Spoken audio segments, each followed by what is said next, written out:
안녕하세요. 저는 국밥집을 운영하고 있는 60대 여성입니다. 살다 보면 좋은 일도 있고 나쁜 일도 있기 마련인데요.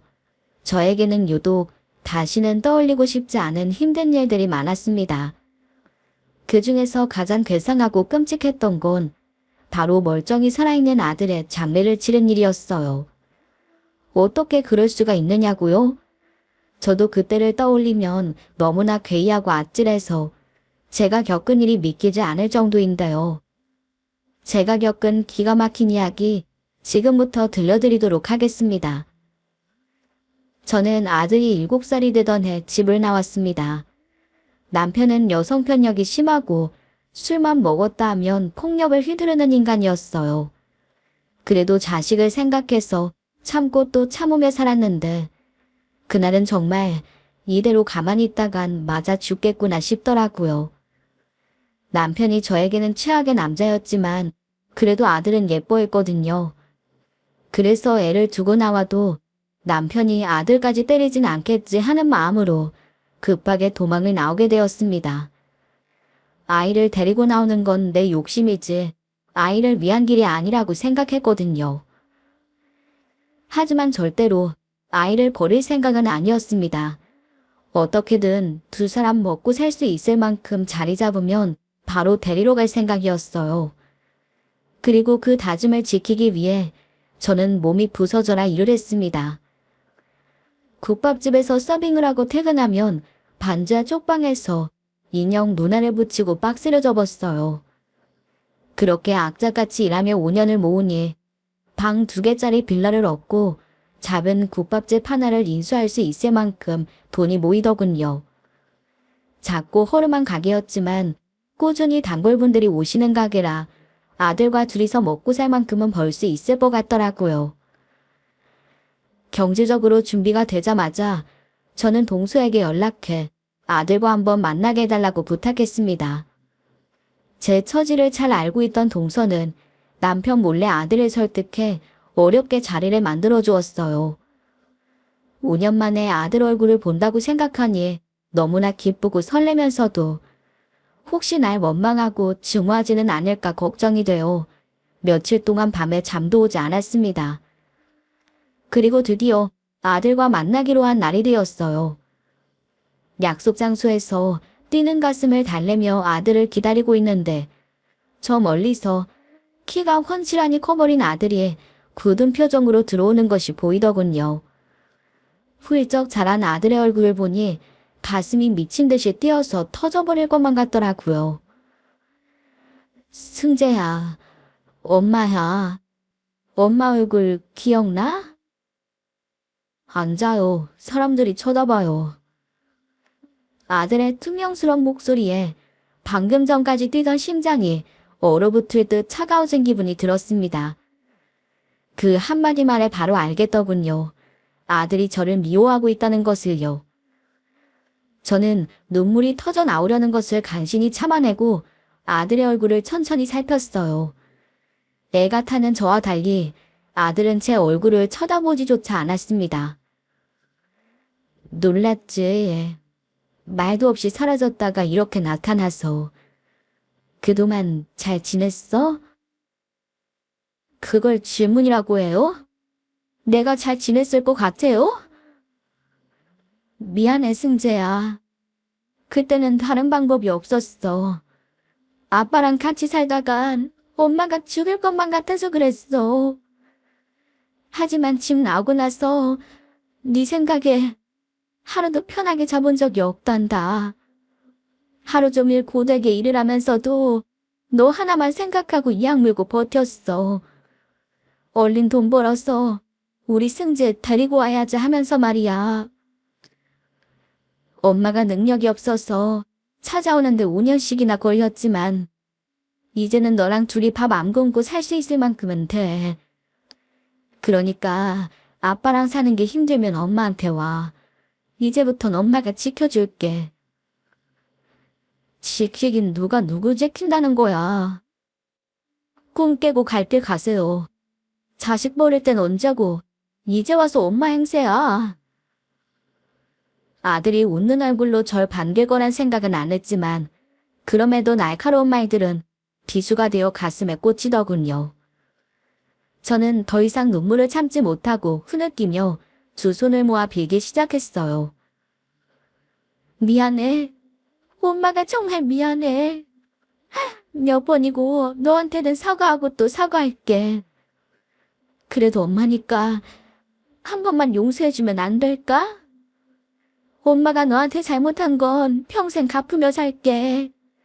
엄마는 정말 너 없으면 못 살아. 그날 그렇게 집을 나갔던 건 죽지 않으려고 그랬던 거야. 엄마는 아빠한테 맞아서 피도 많이 나고 이대로 죽을까봐 너무 무서웠어. 그런데 네 아빠는 그런 내 앞에 셔츠를 벗어던지더니 재수없게 피가 묻었으니까 깨끗하게 빨아놓으라고 하더라. 그때 깨달았어. 나는 인간도 아니구나. 이대로 죽어도 저 인간의 신경도 안 쓰겠구나. 그래서 죽기 살기로 도망친 거야. 불쌍한 척하지 말아요. 그딴 감성팔이 해봤자 달라지는 건 없으니까. 엄마가 날 버리고 간 건 변함없는 사실이고 지난 5년 동안 내가 겪은 고통은 사라지지 않아. 네 말이 맞아. 아빠가 엄마한테 잘못한 것처럼 엄마도 너한테 잘못한 거 맞아. 변명을 하려는 게 아니야. 이기적인 거 알지만 그래도 엄마 한 번만 용서해주면 안 될까? 제발 부탁이다 아들. 제가 울면서 빌자 아들의 눈에도 눈물이 고이더군요. 하지만 아들은 단호하게 자리를 박차고 일어나더니 제게 이렇게 쏘아붙였어요. 자식 버리고 얼마나 잘 사는지 보러 왔더니 지질이 또 궁상맞네.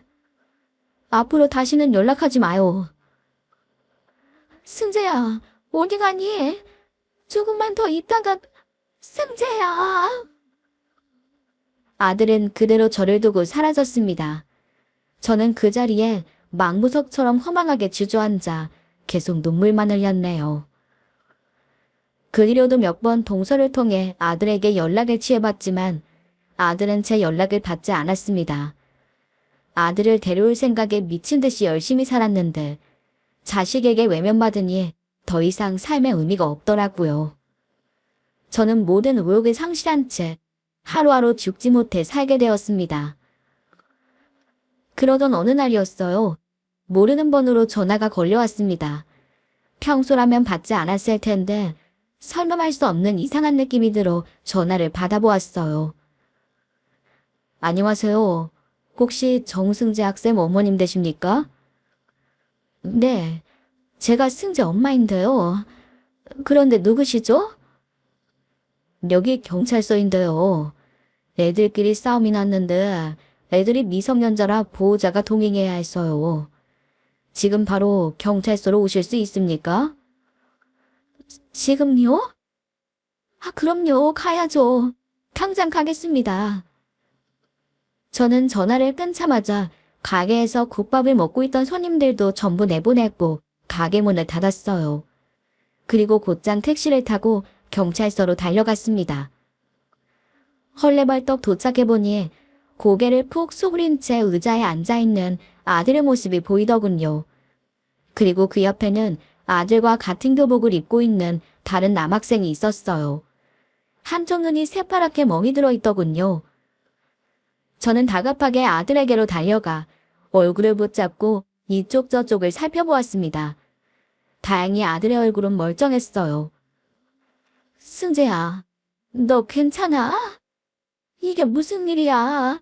어디 다친 데는 없어? 이거 놔요. 짜증나니까.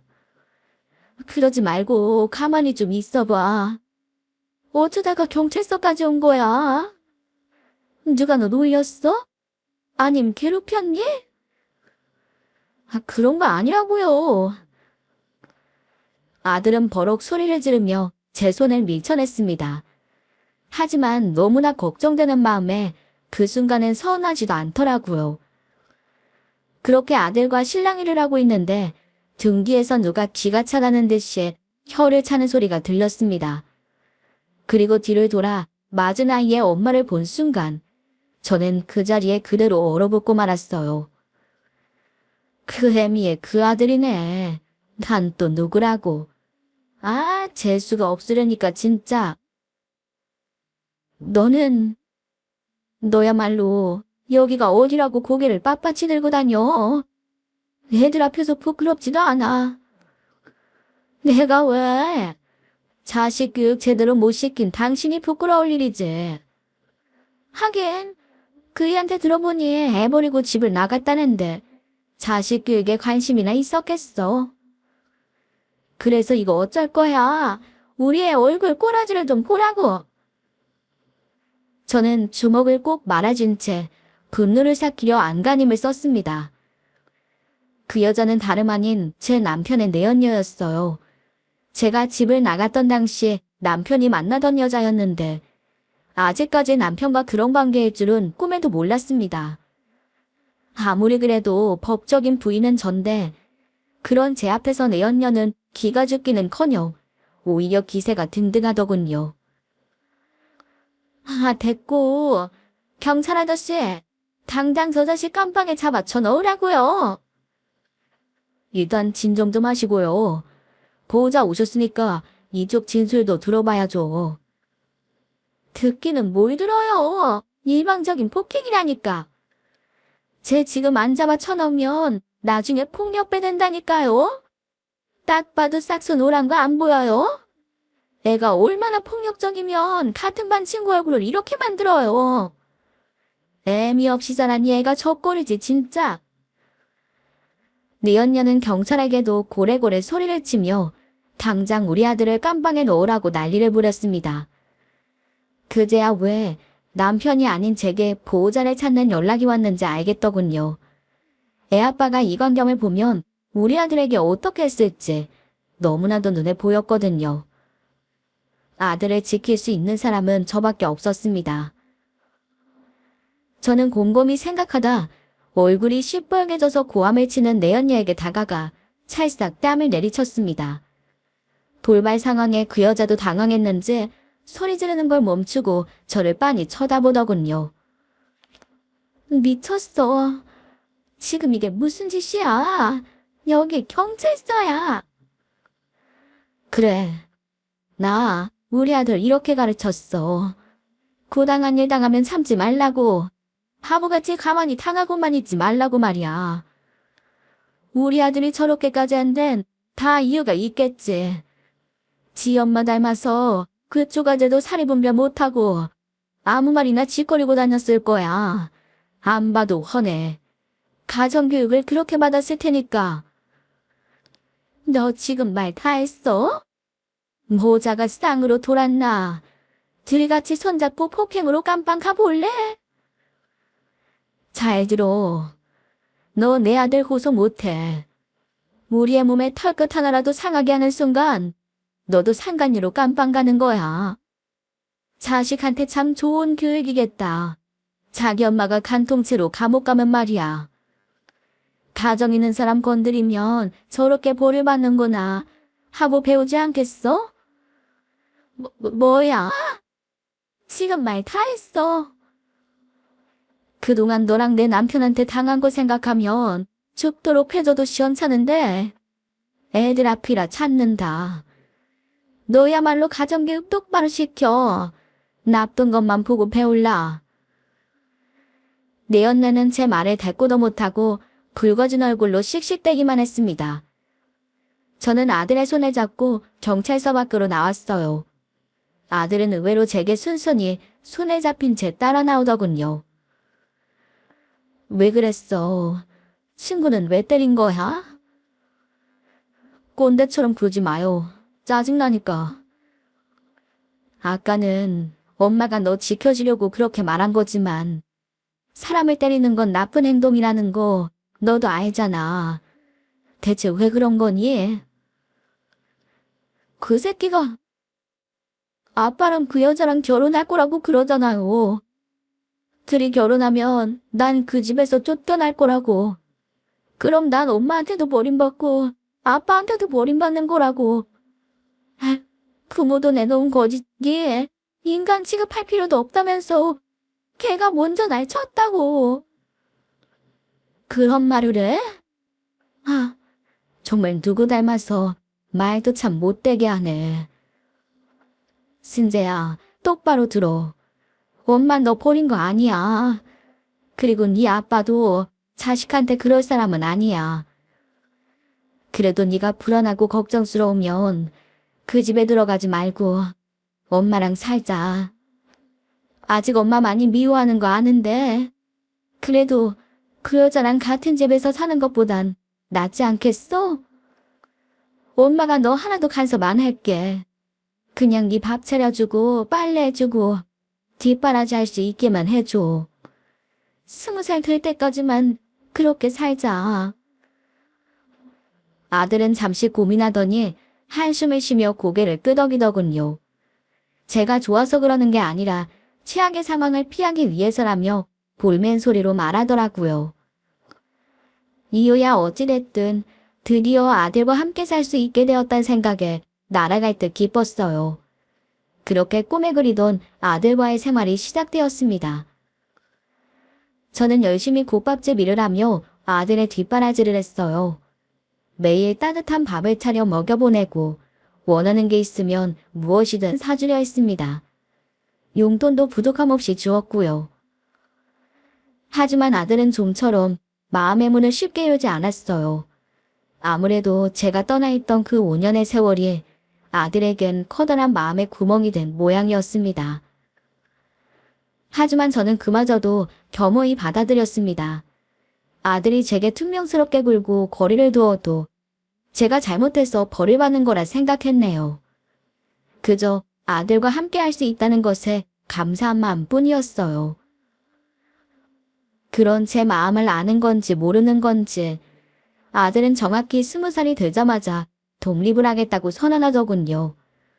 애초에 20살이 될 때까지만 같이 살아보자고 했던 거라 애가 탔지만 막을 방법이 없었습니다. 아들은 독립한 후 한 번도 제게 연락을 하지 않았습니다. 가끔 문자나 전화를 해봐도 받지 않았어요. 그럴 때마다 마음이 너무 아팠지만 얼마나 그 어린 게 상처를 크게 받았으면 이렇게까지 할까. 저보다 아들이 더 걱정이 되었네요. 그렇게 속절없이 10년이라는 시간이 흘러갔어요. 그리고 무려 10년 만에 기적처럼 아들에게서 전화가 걸려왔습니다. 여보세요? 아들, 우리 아들 맞지? 번호 안 바뀌었네요. 잘 됐네요. 번호 바뀌었으면 성가실 뻔했는데. 그럼 엄마는 번호 안 바꾸지.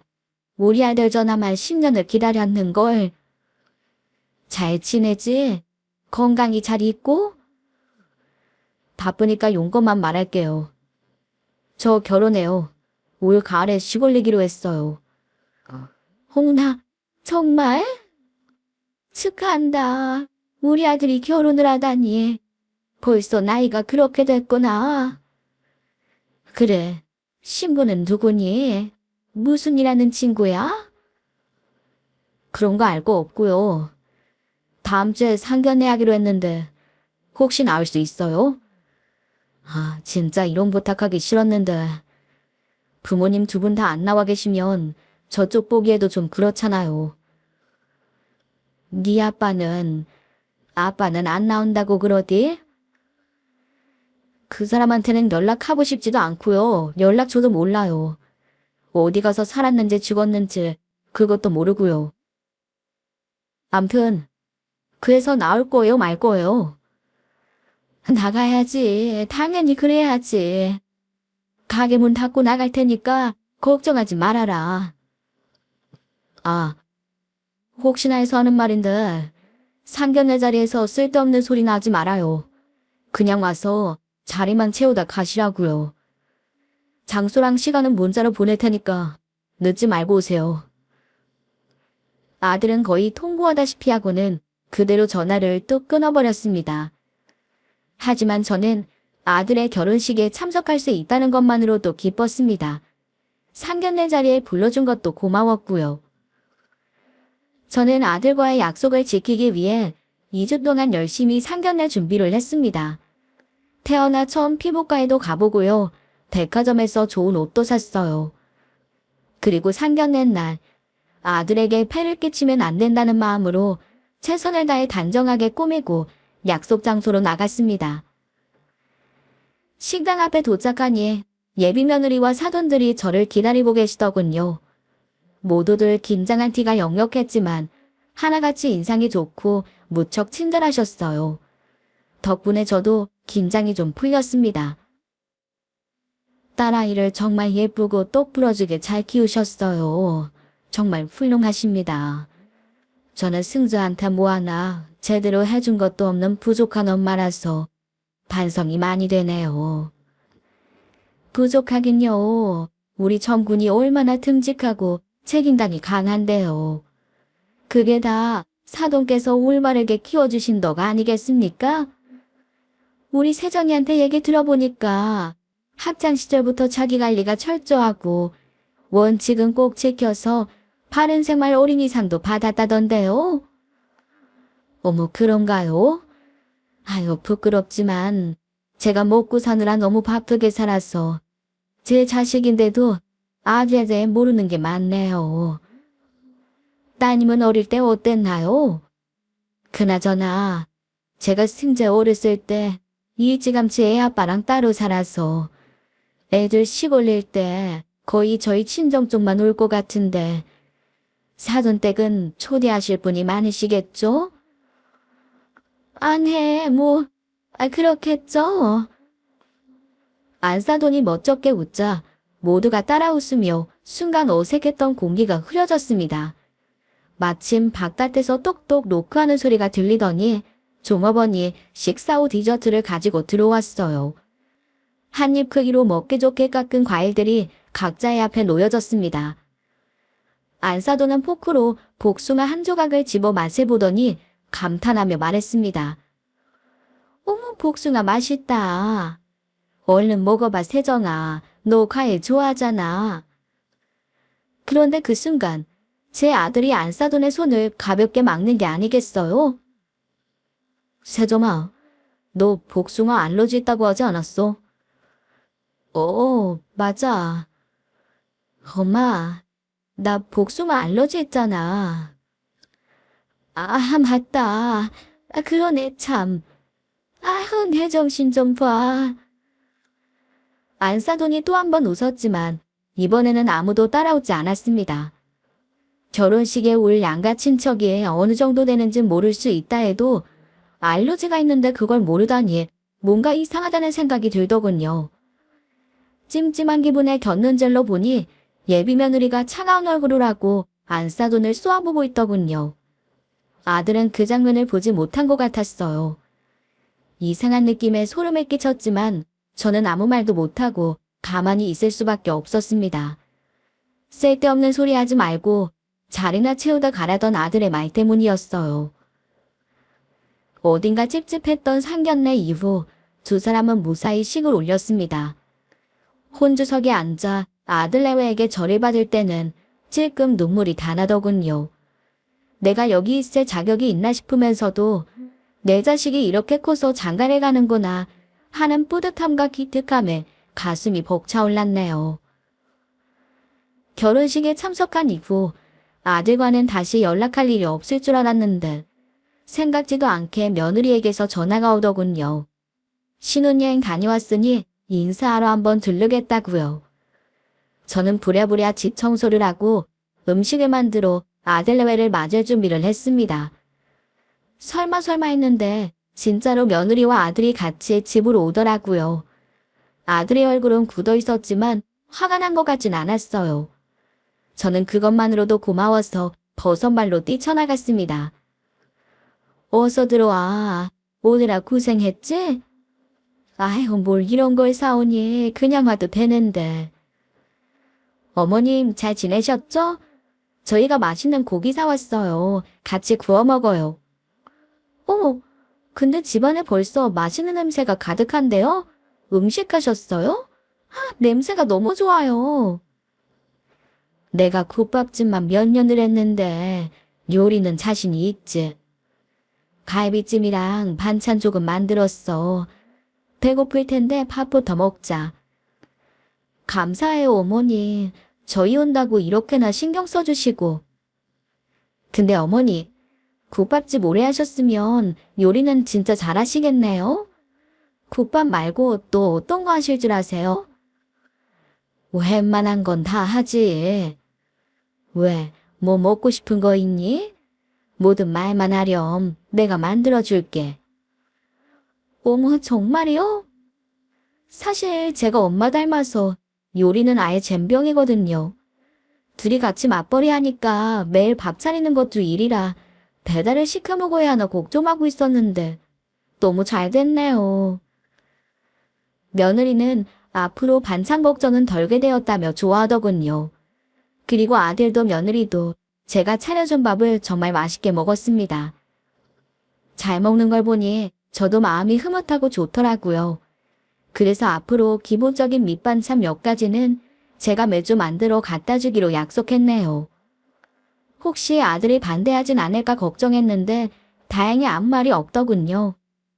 며느리는 자기가 좋아하는 반찬이 뭔지 이야기하면서 다음에 오시면 신혼집 구경도 시켜주고 결혼 앨범도 보여주겠다고 했어요. 그게 뭐라고 그 약속 하나에 또 마음이 들뜨더라고요. 아들의 인생에 아직 내가 끼어들 자리가 조금은 남아있는 기분이었달까요? 며칠 뒤 저는 무거운 반찬통을 이고지고 아들네외 집으로 향했습니다.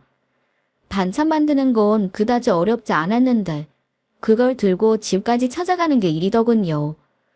아들 집이 외진 골목에 있는 단독주택이라 걷기도 많이 걸어야 했고요. 그럼에도 꼭 소풍 가는 아이처럼 마음이 설렜습니다. 아들이 사는 집을 직접 볼 수 있다니 너무 기뻤거든요.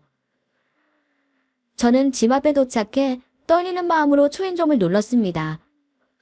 네, 누구세요? 세아가, 나다, 문 좀 열어다오. 어머님, 혹시 오시기로 한 게 오늘이었나요? 아, 어쩌죠 어머님? 제가 몸이 안 좋아서요. 오늘은 모시기가 좀 그런데 다음에 다시 오시면 안 될까요? 아니, 어디가 얼마나 아프길래 그러냐? 그래도 여기까지 왔는데 잠깐만 문 좀 열어주면 안 되겠니? 몸이 안 좋다고 말씀드렸잖아요. 그냥 앞에 두고 가시라고요. 저는 처음 듣는 며느리의 고압적인 말투에 놀라 그만 말문이 막히고 말았습니다. 그러자 인터폰에 들어온 불빛이 꺼지더라고요. 며느리가 인터폰을 꺼버린 거였어요. 어쩔 수 없이 시키는 대로 반창통을 집 앞에 놓고 돌아서는데 처음으로 서러운 마음이 들더군요. 제가 아들에게는 죄지은 어미지만 며느리에게는 잘못한 것도 없는데 왜 이런 대접을 받아야 하는지 속이 상했습니다. 그렇다고 아들에게 이야기할 수도 없는 상황이었나요. 그런데 문제는 거기서 끝이 아니었어요. 그 뒤로도 며느리는 제게 연락해 반찬을 갖다 달라 부탁했어요. 전화를 걸어올 때는 옆에 아들이 있는지 세상 사근사근한 목소리로 통화를 해놓고는 막상 집에 찾아가면 짜증이 가득한 목소리로 그냥 두고 가라는 식이었죠. 변명도 가지가지였어요. 몸이 안 좋다, 집에 손님이 오셨다, 청소를 안 해서 엉망이다. 심지어는 화장을 안 해서 맨 얼굴을 보여주기 어렵다는 핑계까지 대더군요. 몇 달을 반찬을 만들어 갖다 줬는데도 단 한 번도 집으로 들인 적이 없었습니다. 그쯤 되니 저도 화가 나서 한 소리 했더니 세상에 무시무시한 목소리로 짜증나게 하지 말고 꺼지라고 소리를 지르는 거예요. 그제야 알았습니다. 며느리가 아들이 있을 때와 없을 때 저를 대하는 태도가 완전히 다르다는 것을요. 그렇다고 반찬을 안 갖다 줄 수도 없는 노릇이었어요. 제가 만든 반찬을 우리 아들도 먹고 있을 테니까요. 그러던 어느 날이었어요. 어머, 어머님 오셨어요?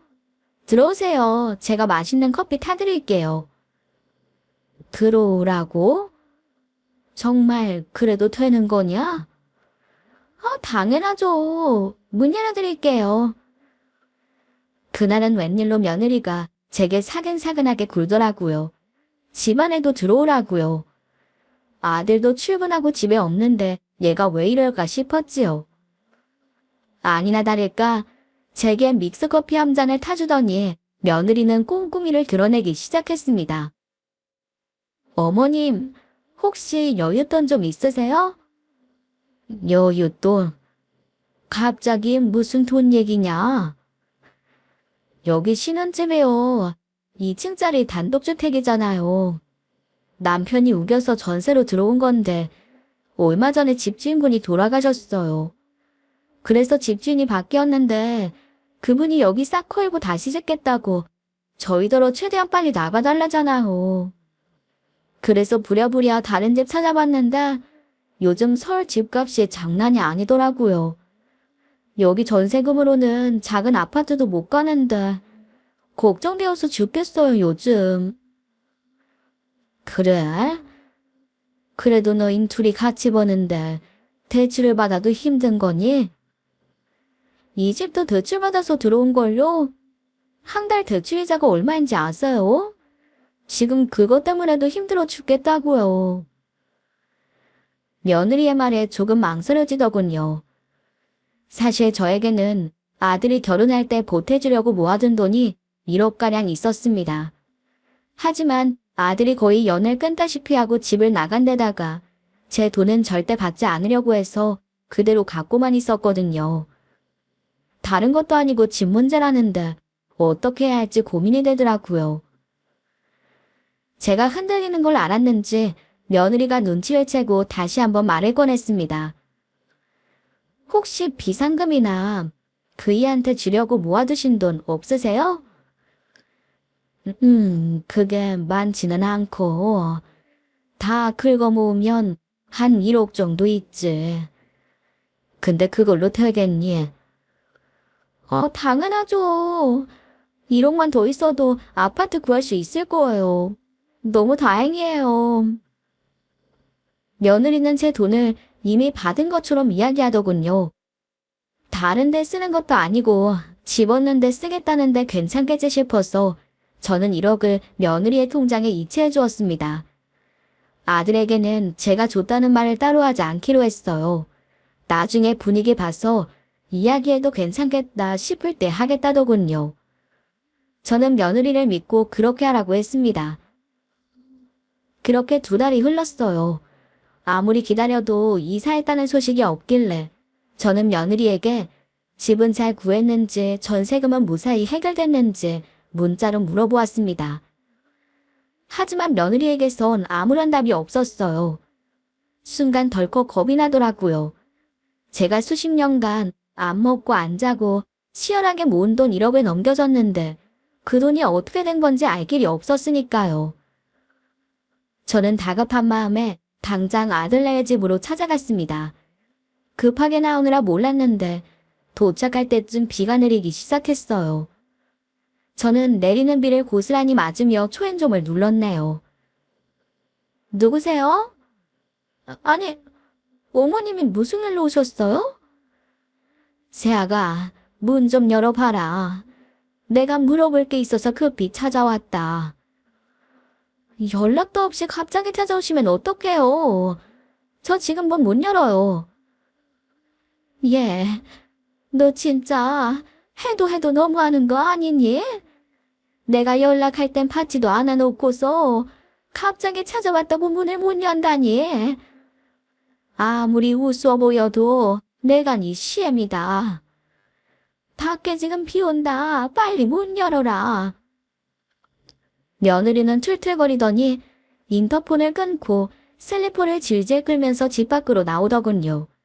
그리곤 대문을 열고서 저를 싸납게 쏘아보았습니다. 무슨 연관이신데요? 오늘은 반찬 가져오신 것도 아니잖아요. 내가 보낸 문자 못 봤니? 내가 준 1억은 어떻게 한 거야?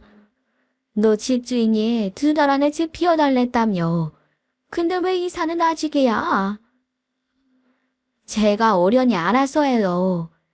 이사 날짜 계약했고 이사 날이 안 맞아서 여기서 며칠 더 있기로 했어요. 집주인랑도 얘기됐고요. 가뜩이나 이사 준비로 바빠 죽겠는데 정신 사납게 왜 이러세요, 진짜. 진짜 이사의 집 계약한 게 맞아? 너 말 바꾸는 게 한두 번이어야지. 반찬 해오라 해서 갖고 오면 매번 문전박대하고. 아들 앞에서만 곰살맞게 보는 거 내가 모를 줄 알아? 뭐라고요? 하하, 내가 참 어이없어서. 그 정도 눈치가 있으면 찾아오지 말 것이지. 왜 매번 귀찮게 찾아와서 서로 힘들게 만들어요? 그냥 택배로 붙이면 되잖아요. 이제라도 아셨으니 됐네요. 앞으론 반찬 그냥 택배로 보내주세요. 뭐야? 넌 날 뭐라고 생각하는 거냐? 너, 네 친정엄마한테도 이렇게 하니? 내가 네 개인 요리사니? 반찬에다 바치는 사람이야? 나 네 시애미다, 시애미. 웃기고 있네. 시애미는 무슨? 아들 버려놓고 혼자 살겠다고 도망친 여자가 뭐래? 저는 며느리의 말에 큰 충격을 받고 그대로 굳어버렸습니다. 팔짱을 끼고 나를 쏘아보면서 비아냥거리는 모습이 너무나 낯설고 무섭더라고요. 아무런 대꾸도 못하고 부르르 떨고 있는데 현관문이 열리더니 집안에서 아들이 나오는 것이 보였어요. 그걸 보더니 며느리는 갑자기 얼굴색을 바꾸고 엉엉 우는 척을 하기 시작했습니다. 어머니, 정말 너무하시는 거 아니에요? 제가 뭘 어떻게 했다고 그렇게 심한 말씀을 하세요? 당신 뭐야? 무슨 일 있어? 밖에 왜 이렇게 소란스러워? 글쎄 어머님이 왜 당신이랑 화해 안 시켜주느냐고 막 따지시잖아. 그동안 해먹은 반찬값을 하라면서 말이 안 통하니까 뺨도 때리시고. 뭐? 그게 진짜요? 왜 남의 집에 쳐들어와서 죄 없는 사람을 때리고 그래요? 며느리의 말을 듣더니 아들은 분노한 얼굴로 저를 노려보았습니다. 제가 아니라며 아무리 말을 해도 듣지를 않더군요. 수 틀리면 손 찍어맞는 버릇은 하나도 못 고쳤네. 무식한 거 자랑할 리 있어요? 왜 이제 와서 부모인 척이야? 내가 결혼한다니까 며느리 시집살이 시키고 싶었어요. 승재야, 옷만 그런 게 아니라. 가요. 당장 내 집에서 나가. 다시는 찾아오지 마세요. 아들은 문을 쾅 닫고서는 며느리를 데리고 집 안으로 들어갔습니다. 저는 혼자 남겨진 채로 내리는 비를 고스란히 맞으며 흐느껴 울었어요. 마음이 너무나 쓰리고 참담해서 비를 피해야겠다는 생각도 들지 않았습니다. 본능적으로 알겠더군요. 제가 건네준 1억 원도 간신히 가까워진 아들도 오늘을 마지막으로 완전히 잃게 되었다는 것을요. 저는 몇 시간이고 내리는 비를 맞으며 집으로 돌아왔습니다. 그리고 일주일을 내리 끙끙 앓았어요. 마음이 아프니 몸도 병이 들더라고요. 그때까지만 해도 몰랐습니다. 이보다 더 끔찍한 일이 제게 생길 거라는 것을요. 그날 일이 있고 한 달쯤 지난 어느 날이었습니다. 가게를 열 준비를 하고 있는데 이른 아침부터 전화가 오더라고요. 누굴까 하고 봤더니 며느리였습니다. 이 시간에 전화를 하다니 뭔가 급한 일일 거란 느낌이 들더라고요. 저는 불안한 마음으로 전화를 받았어요. 어머님, 경황이 없어서 이제야 전화드려요. 그이가 엊그제 사고가 나서 그만 그렇게 됐어요. 사고? 우리 승재가 사고를 당했다고? 많이 다친 데냐? 어디가 얼마나 다친 건데? 한밤중에 배달 알바를 하다가 트럭이 오는 걸 못 보고 그대로 들이받았대요. 제가 장례식장 주소 문자로 보내드릴 테니까 찾아오세요. 마지막 가는 길인데 그래도 인사는 하셔야죠. 뭐? 장례식장? 여보세요? 여보세요? 저는 끊긴 전화를 들고 한동안 멍하니 서 있었습니다. 도무지 믿기지가 않더군요. 날벼락도 이런 날벼락이 어디 있겠어요. 저는 가게 문 잠그는 것도 있고 허둥지둥 며느리가 알려준 장례식장으로 달려갔어요. 정말 믿기지 않게도 장례식장에는 아들의 사진이 높이 걸려 있었습니다. 이미 입관도 지나 저는 아들의 얼굴을 볼 수조차 없었네요. 저는 거의 정신이 나간 상태로 이대로 못 보낸다. 우리 애가 맞는지 확인해야겠다며 관을 열어달라고 울부짖으며 몸부림을 쳤습니다. 어머니, 이러시면 안 돼요. 사고가 크게 나서 보시면 크게 충격받으실 거예요. 저도 남편 시신 확인하고 나서 여태 밥 한 숟갈 못 먹었어요. 우리 그냥 승재 씨 편하게 보내줘요. 남편도 그걸 원할 거예요. 아이고 승재야.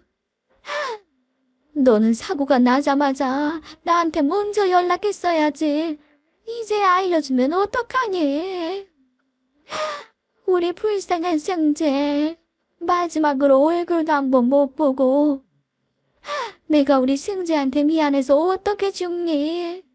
아이고, 아이고. 저는 울부짖다 그대로 쓰러지고 말았습니다. 그리고 장례식 절차 내내 넋이 나간 사람처럼 멍하니 이리저리 끌려다니기만 했어요. 화장한 아들의 납골당에 안치하고 나서야 비로소 정신이 들더군요. 이렇게 나약하게 있다가는 아들에게 아무 도움도 되지 않겠다는 생각이 들었거든요. 정신을 차리자마자 가장 먼저 들었던 의문은 아들의 사인이었습니다. 며느리는 제게 아들이 밤에 배달 알바를 하다가 교통사고가 났다고 했어요. 돈이 부족해서 얼마 전부터 알바를 시작했다면서요. 그런데 우리 아들은 직업이 은행원이었습니다. 또래 친구들보다 월급이 많으면 많았지 결코 적지는 않았어요. 게다가 제가 이사할 때 보태 쓰라고 준 돈 1억도 있었고요.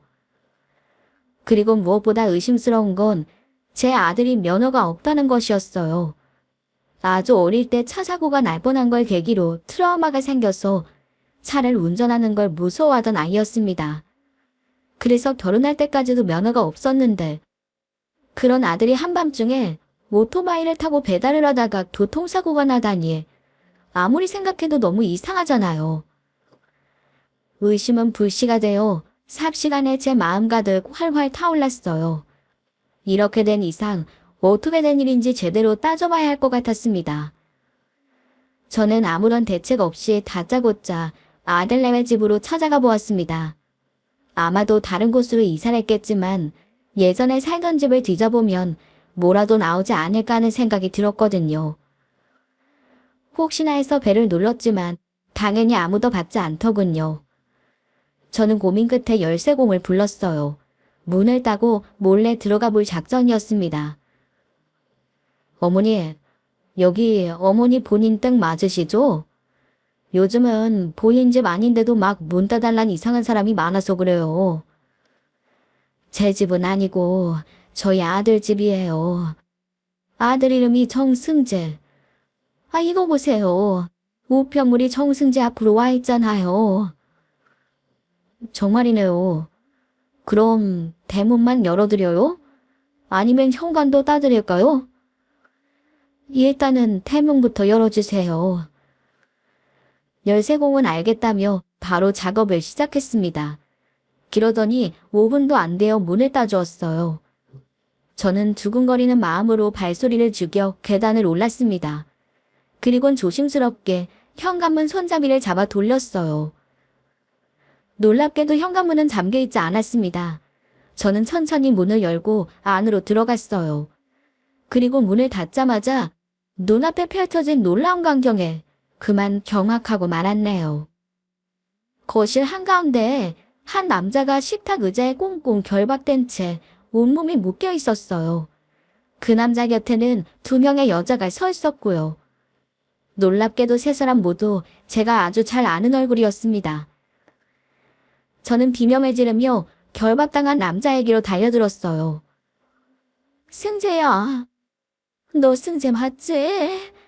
엄마가 구해줄게, 아들. 뭐야? 어머님. 어머님이 여기 어떻게? 제가 아들을 끌어안으려는 바로 그 순간 옆에 서 있던 며느리가 잽싸게 제 옷을 잡아당겨 저를 바닥에 밀치고 말았습니다. 저는 마룻바닥을 대굴대굴 구르다 그만 소파에 몸을 부딪히고 말았어요. 갑작스런 충격에 머리가 어질어질하고 몸을 가누기가 어려웠습니다. 제갈에 문 채 고함을 지르는 아들의 목소리가 섬염하게 들리더군요. 저는 아들을 구하기 위해 혼신의 힘을 다해 몸을 일으켰습니다. 그런데 갑자기 뒷덜미에 서늘한 기운이 돌더니 누군가 제 머리를 잡고 잡아당기기 시작했네요. 꼼짝 말고 가만히 있어. 안 그럼 모잘상으로 골로 보내줄 테니까. 너는 그때 그 내 연녀 맞지? 우리 남편이랑 바람난. 용케 기억하고 있었네? 그럼 경찰서에서 나한테 모욕 준 일도 잘 기억하고 있겠어? 이제 와서 모른다고 하지 마. 난 그때 일로 평생 한일된 사람이니까. 저는 도무지 이 상황이 이해가 가지 않아 불안한 눈으로 며느리를 쳐다보았어요. 지금 이 상황에 믿을 수 있는 건 며느리밖에 없다고 생각했거든요. 그런데 돌아가는 상황이 좀 이상했습니다. 며느리가 불안해하는 제 얼굴을 보고 미친 사람처럼 웃기 시작하는 게 아니겠습니까? 아주 소름 끼치는 웃음소리였습니다. 엄마, 그때 엄마 뺨 때렸다는 여자가 진짜 이 아줌마 맞아. 나 진짜 어이가 없네. 내 앞에선 세상 사람 좋은 척, 인자한 척 하더니. 하긴, 무식한 국밥집 아줌마 본성이 어디 가겠어? 세아가, 너 방금 뭐라고 했니? 엄마? 이 여자가 네 엄마라고? 하여튼 늙은이가 눈치 하나는 빨라요. 그렇게 눈치 좋은 양반이 여기가 어디라고 기어들어왔어? 잘 됐네. 아들이랑 같이 저승으로 보내줄게. 뭐라고? 안 돼. 우리 승재는 절대 건드리지 마. 내가 뭐든 할게. 제발 우리 아들만은 풀어줘. 가진 거 다 내놓을 테니 우리 승재는 건드리지 마. 저는 바닥에 무릎을 꿇고 울면서 빌었습니다. 왜 빌고 있는지도 모르면서 우리 아들만은 해치지 말아달라고 무작정 빌었어요. 그러자 묻게 있던 아들도 괴섬을 지르며 울기 시작하더군요. 저는 그제서야 아들의 얼굴을 제대로 볼 수 있었습니다. 대체 얼마나 오랫동안 감금되어 있었던 건지 살도 많이 빠지고 몰골도 말이 아니었지만 분명 내 아들이 맞았어요. 도대체 장례식까지 치른 마당에 어떻게 아들이 살아있는 건지 알 수 없었지만 말입니다. 제가 아들에게 다가가려고 하자 내연녀는 제 목에 대고 있던 흉기를 더 가까이 들이대며 위협했습니다. 이제야 말이 좀 통하네. 그동안 이 자식이 말귀를 못 알아먹어서 애를 좀 먹었거든. 우리가 원하는 건 그 사람 유산이야. 그 사람 소식 알고 있어? 그 사람? 혹시 내 남편 말하는 거야? 집 나온 뒤에 연락이 끊겨서 전혀 몰라. 그 사람 살았는지 죽었는지도 모른다고. 그럼 내가 알려줄게. 그 사람 죽었어. 그래서 당연히 나랑 우리 애들이 상속받을 줄 알았는데 이게 웬걸. 법적으로 이혼을 안 해서 상속인이 우리가 아니래. 뭐 이런 어이없는 법이 다 있대. 어떻게 집 나간 마누라랑 아들이 상속인이 될 수가 있느냐고. 가뜩이나 네가 경찰서에서 한 죄 때문에 온 동네에 내가 산다니라고 소문 다 퍼지고 우리 애들도 손가락질 받으면서 학교 다녔는데 어떻게 땡전 한 푼 못 건질 수가 있어. 그게 말이 돼? 너무 분해서 이대로 당하고 있을 수만은 없겠더라. 그래서 우리 딸한테 네 아들 꼬시라고 한 거야. 니들한테 빼앗긴 재산 우리 힘으로 되찾으려고. 그래 맞아. 처음부터 다 계획된 거였어. 우리 딸, 네 아들이랑 결혼시킨 것도, 무연고 시신 찾아서 네 아들 사망 신고한 것도. 이제 법적으로 네 아들은 죽은 목숨이니까 우리 딸의 그 유산 전부 상속받을 수 있는 거라고. 근데 이 망할 자식이 순순히 협조를 안 하잖아. 비밀번호 몇 개만 풀면 쉽게 끝날 일을 말이야. 그럼 상견례랑 결혼식 때 내가 만난 사도는 누구야? 그 사람들 가짜였어. 당연히 가짜지. 요즘은 대행알바 부르면 알아서 잘해주더라. 돈만 있으면 참 편리한 세상이야. 안 그래? 상견례 때 느꼈던 찜찜했던 부분이 이제야 납득이되더군요. 제가 만난 사도는 진짜가 아니었던 겁니다. 내연녀는 잔뜩 흥분해서 제 머리를 다 뜯어놓을 기세로 손을 뒤로 젖혔어요. 저는 너무 무서워서 눈을 질끔 감아버렸습니다. 조금이라도 움직였다간 죽을 수도 있겠다는 생각이 들던 바로 그때 밖에서 와장창 하는 소리가 들리더니 주변이 하얀 불빛으로 물들었어요. 너무 밝아서 제대로 눈을 뜰 수조차 없었지만 저는 이때다 하고 내연녀를 미쳐내며 아들에게로 달려갔습니다. 그리고 그대로 아들을 안고서 바닥을 뒹굴었어요. 꼼짝마, 경찰이다. 뭐야? 언제 신고했어? 에이씨, 이걸 당장. 움직이지 마세요. 움직이면 발포합니다. 흉기 내려놓고 두 손 머리 위로 올리세요. 경찰 말에 내연녀는 분한 듯 씩씩대더니 흉기를 내려놓고 두 손을 머리 위로 올렸습니다. 그러자 경찰분들이 달려와 주 모녀를 포박해 경찰차로 실어가더군요. 그리고 포박된 저희 아들도 무사히 풀어주셨고요.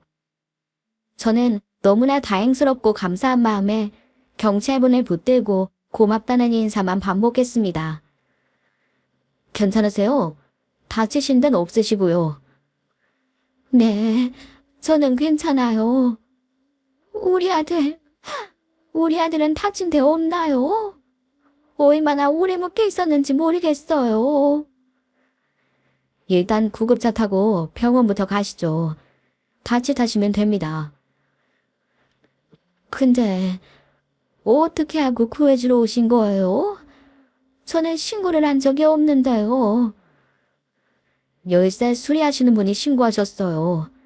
어떤 집 문을 따줬는데 열린 문틈으로 너무 흉흉한 광경을 봤다면서 위험한 상황인 것 같다고요. 알고 보니 제가 집 안으로 들어가서 나오질 않자 열쇠 수리공이 이상하게 여기고 상황을 지켜보다 경찰에 신고를 한 거였어요. 정말 천만다행한 일이었죠. 시간이 흐르고 저는 그 열쇠공에게 미처 드리지 못한 수리비에 더해 감사한 마음까지 얹어서 입금해드렸어요. 이런 거 필요 없다고 극구 사양하셨지만 생명의 은인이니 제발 받아달라고 사정을 해서 겨우 보답할 수 있었습니다. 다행히 병원에 실려간 아들은 여러 가지 검사를 받은 끝에 건강에 큰 문제가 없는 것으로 진단받았어요. 그래도 하루 정도는 입원하는 것이 좋다고 해서 저는 아들과 함께 병원에서 하루를 보내게 되었습니다. 그리고 그날 밤 저는 아들과 처음으로 속 깊은 대화를 나눌 수 있었네요. 엄마, 많이 놀랐죠? 미안해요. 내가 그런 이상한 여자한테 걸려들어서 엄마까지 고생하게 만들고. 아니다. 누가 상상이나 했겠니? 그런 정신나간 모녀가 처음부터 작정하고 너한테 달려들 줄 말이야. 남의 남편 훔쳐갔으면 그걸로 만족할 일이지. 남의 재산까지 탐을 내다니. 분명히 천벌을 받을 거야. 죄송해요. 전 그것도 모르고 와이프 말만 믿고 엄마한테 너무 매정하게 됐어요.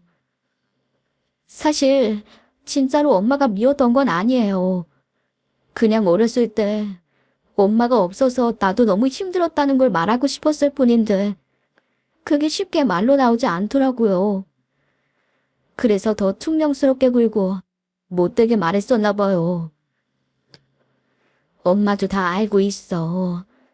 그런데도 네가 엄마 용서해주고 받아주려고 노력하는 것 같아서 고맙기도 했어. 이제라도 늦지 않았다면 우리가 놓친 시간만큼 더 열심히 서로를 아껴주면서 같이 살아보지 않을래? 엄마가 정말 최선을 다할게. 아들은 고개를 숙인 채 끄덕임으로 대답해 주었습니다. 도저히 끔찍한 기억이 있는 그 집으로는 못 돌아갈 것 같다고 하면서요. 완전히 회복하는 데에는 오랜 시간이 걸렸지만 아들은 며느리와 있었던 기괴한 일들은 모두 떨쳐버리고 지금은 건강하게 씩씩하게 잘 지내고 있습니다. 매일 아침 출근 전 제가 차려준 아침밥을 먹고 퇴근할 땐 제가 좋아하는 단팥빵을 꼭 하나씩 사다 주면서 말이에요. 내연 여모녀는 특수 협박으로 기소되어 3년형을 받고 징역살이를 시작했어요. 인과응보라고 생각하지만 솔직히 저와 아들이 당한 고통에 비하면 너무 작은 형량이 아닌가 하는 생각도 듭니다.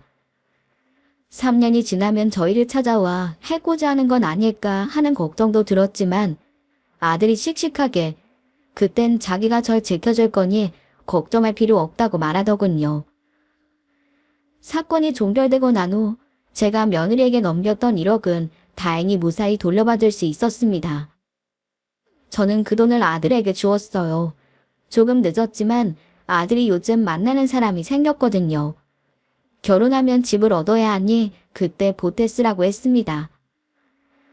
아들은 결혼 후에도 저와 같이 살고 싶다고 여자친구도 동의했다며 자꾸 저를 부추기는데 아직은 고민 중이에요. 행복한 고민이죠. 사실 너무 행복해서 이게 꿈인가 싶을 정도랍니다. 힘들고 끔찍한 일들도 있었지만 잘 극복하고 나니 저희에게 더 큰 행복이 찾아온 것은 아닐까 생각해요. 저희 모자에게 앞으로는 좋은 일만 있길 응원해 주시면 좋겠습니다. 긴 이야기 들어주셔서 감사합니다.